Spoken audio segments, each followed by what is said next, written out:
চাওঁতে 96,000 ল'ৰা ছোৱালীয়ে চৰকাৰী চাকৰি পালে।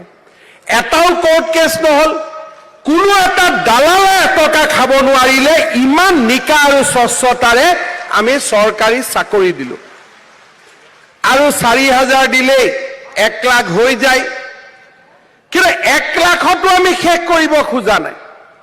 অসমৰ যুৱক যুৱতীৰ আশা আকাংক্ষাৰ আমি পূৰ্তি যাতে হ'ব পাৰে তাৰ বাবে আমি কাম কাজ কৰাটোৰ ওপৰতে বিশ্বাস কৰোঁ। 1 লাখৰ দেওনা পাৰ হৈ এইবাৰ আমি আৰু 35,000 চাকৰি আমি বিজ্ঞাপন মুকলি কৰি দিছোঁ, যাতে আৰু 35,000 ল'ৰা ছোৱালীয়ে চৰকাৰী চাকৰি পাব পাৰে। পৰিৱৰ্তন কিমান হৈছে? কেইদিনমান আগতে মই বাক্সা জিলাত গৈছিলোঁ। এখন স্কুলৰ সন্মুখেদি গ'লোঁ।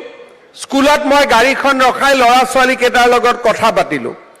মই ক'লোঁ, মা, আজিকালি স্কুলত পৰিৱেশ কেনেকুৱা হয়?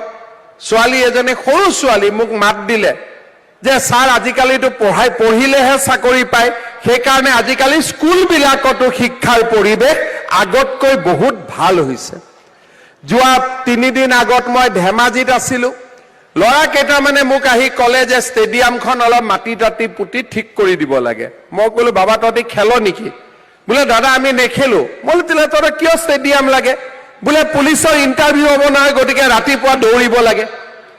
এতিয়া আপোনালোকে চাব, জুলাইত পুলিচৰ ইণ্টাৰভিউ, ডেকা ল'ৰা ছোৱালীবিলাকে মদ খোৱা, জুৱা খেলাৰ কথা বাদ দি ৰাতিপুৱা সদায় ৰাস্তাত দৌৰি থাকে, কেনেকৈ আমি পুলিচত চাকৰি পাম। আগতে ল'ৰাবিলাকে কি কৰিছিল যে দৌৰিটো চাকৰি নাপাওঁ, মন্ত্ৰী MLA টকা দিহে চাকৰি পাম।